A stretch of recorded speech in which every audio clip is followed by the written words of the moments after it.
Parte 4. Responsabilidade.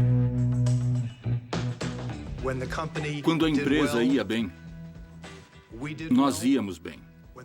Quando a empresa não ia bem, senhor, nós não íamos bem.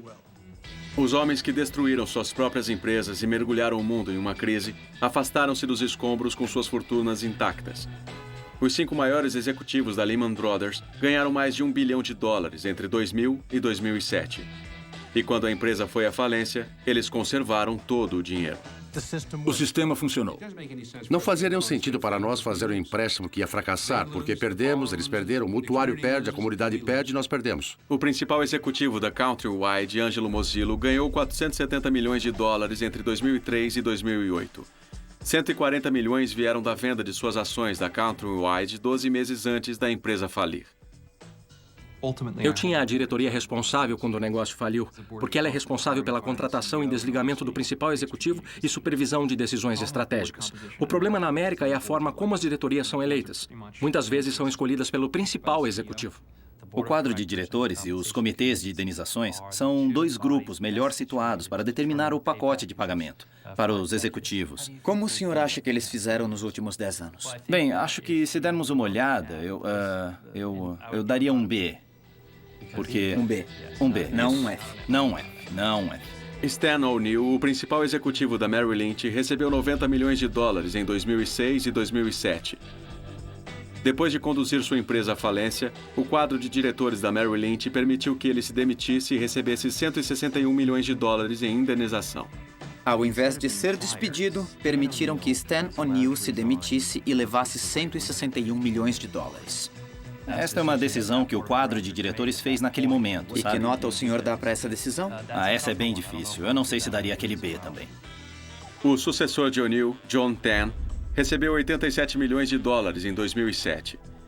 E em dezembro de 2008, 2 meses depois que a Merrill foi afiançada pelos contribuintes americanos, Tann e a diretoria da Merrill distribuíram bilhões em bônus.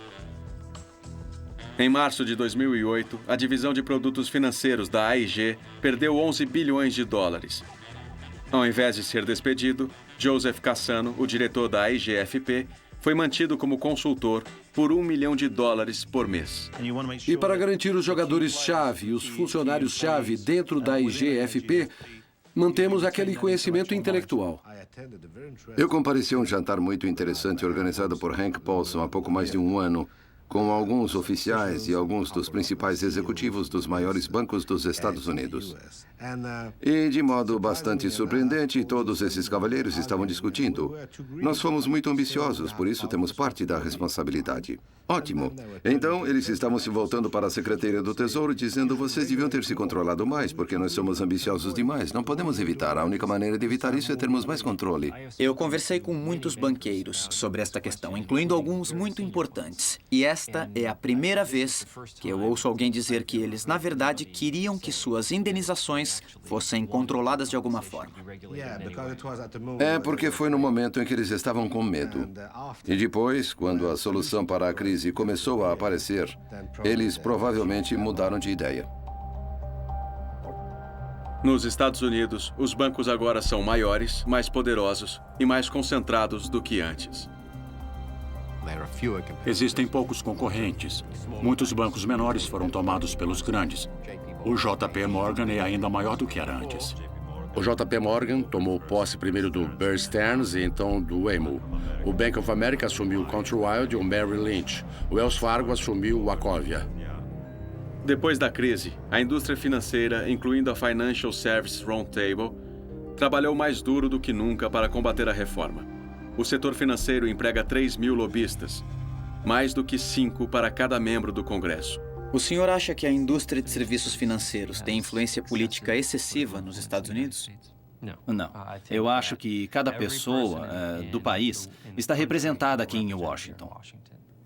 E o senhor acha que todos os segmentos da sociedade americana têm acesso igual e justo ao sistema? Você pode entrar em qualquer sala de audiência que você quiser. Sim, eu acho. Alguém pode entrar em qualquer sala de audiência. Alguém não pode necessariamente fazer o tipo de cheques de lobby que a sua indústria faz ou exigir o nível de contribuições políticas que sua indústria exige. Entre 1998 e 2008, a indústria financeira gastou mais de 5 bilhões de dólares em lobby e campanhas de contribuição. E desde a crise, eles estão gastando ainda mais dinheiro. A indústria financeira também exerce a sua influência de uma maneira mais sutil, uma que a maioria dos americanos não conhece. Ela corrompeu o estudo de economia em si.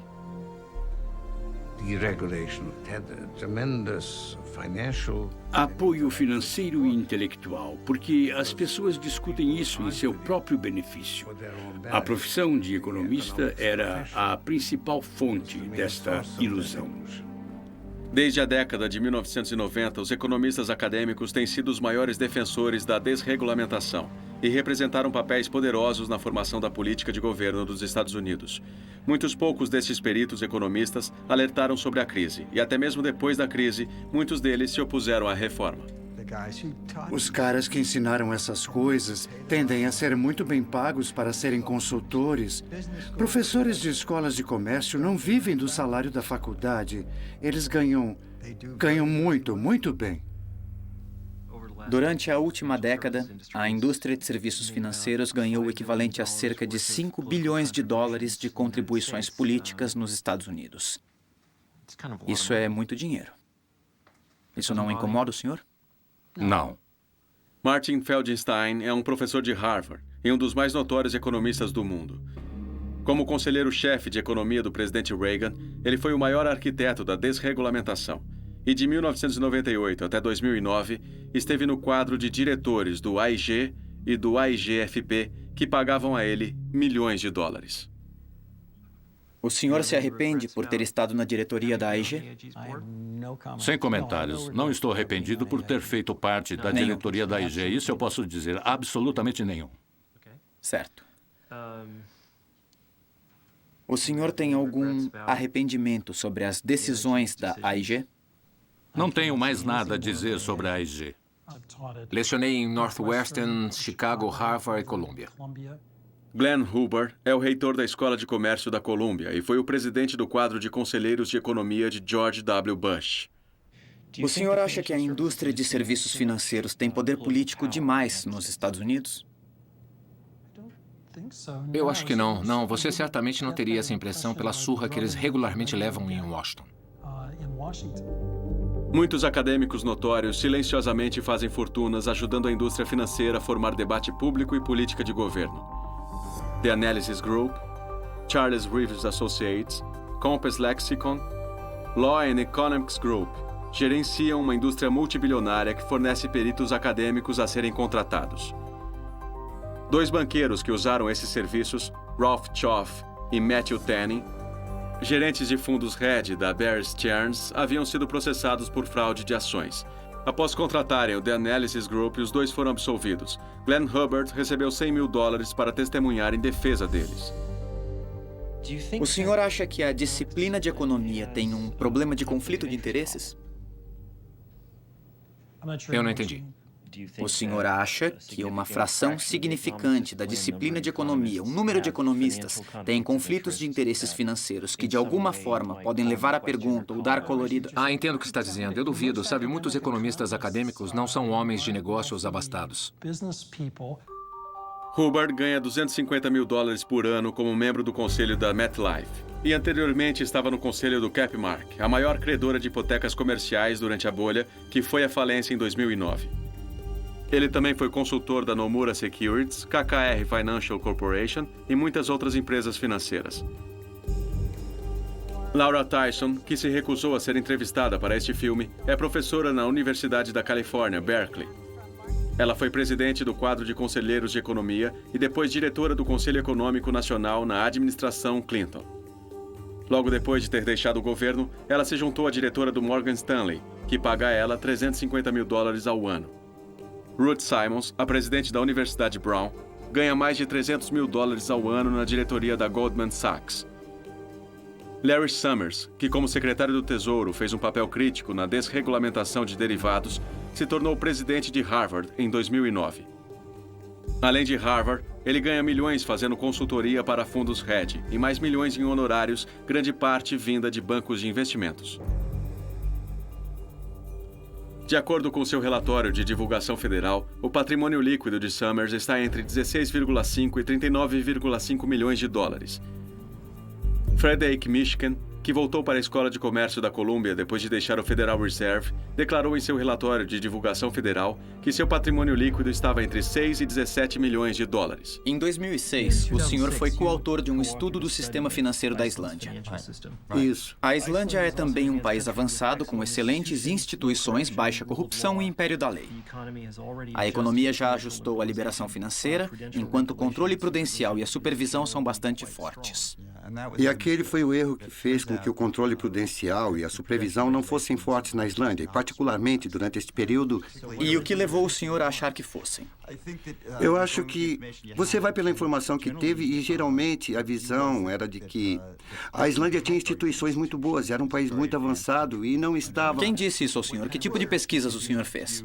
Você fala com as pessoas, você tem fé no Banco Central, que na verdade falhou em seu trabalho, que claramente é esse.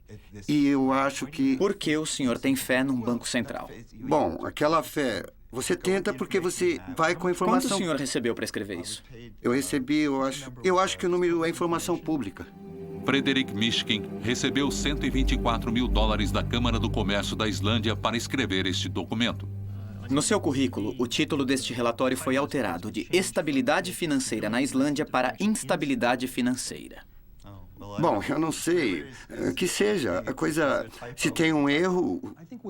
Deveria haver publicidade disponível sempre que alguém faz a pesquisa de um tópico que revela algum conflito financeiro com aquela pesquisa. Mas, se eu me lembro bem, não há nenhuma política a esse respeito. Não consigo imaginar alguém não fazendo isso, em termos de colocar no papel. Deveria haver sanção profissional quando isso falha. Eu não vi nenhum lugar do estudo onde o senhor indicou que havia sido pago pela Câmara do Comércio da Islândia para produzi-lo.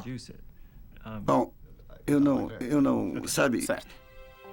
Richard Portes, o mais famoso economista da Grã-Bretanha e professor da Escola de Comércio de Londres, também estava comissionado pela Câmara do Comércio da Islândia em 2007. De modo geral, a internacionalização do setor financeiro islandês é uma história de sucesso.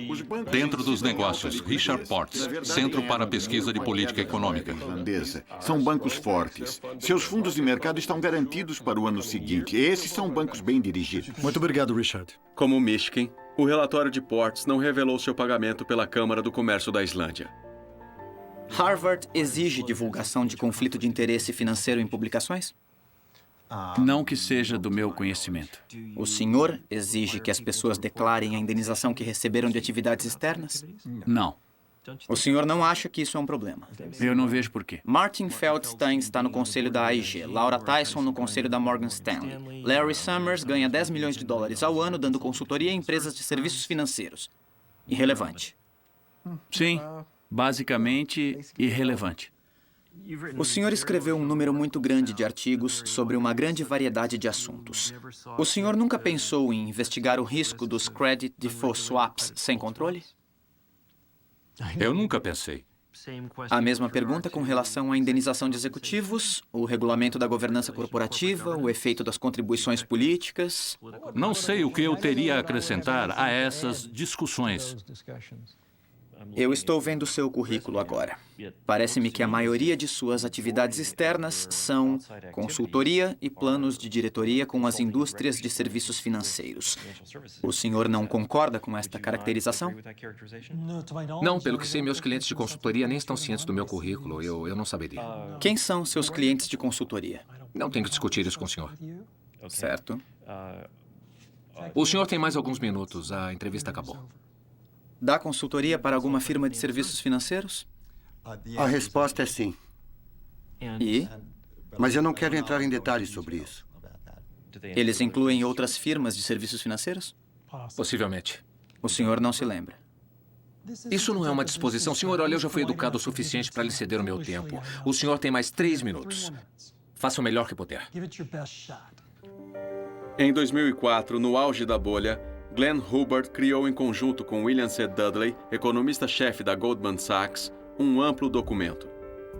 No documento, Hubbard elogiou os créditos derivados e a cadeia de securitização, estabelecendo que eles melhoraram a alocação de capital e estavam melhorando a estabilidade financeira.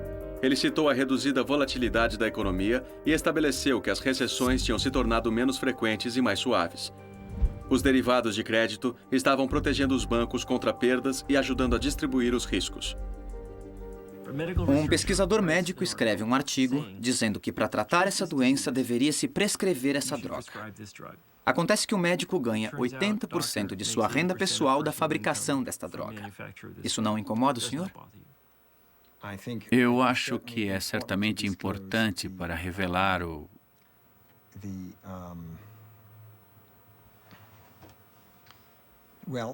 Bom, eu acho que também é um pouco diferente dos casos que nós estamos falando aqui, porque...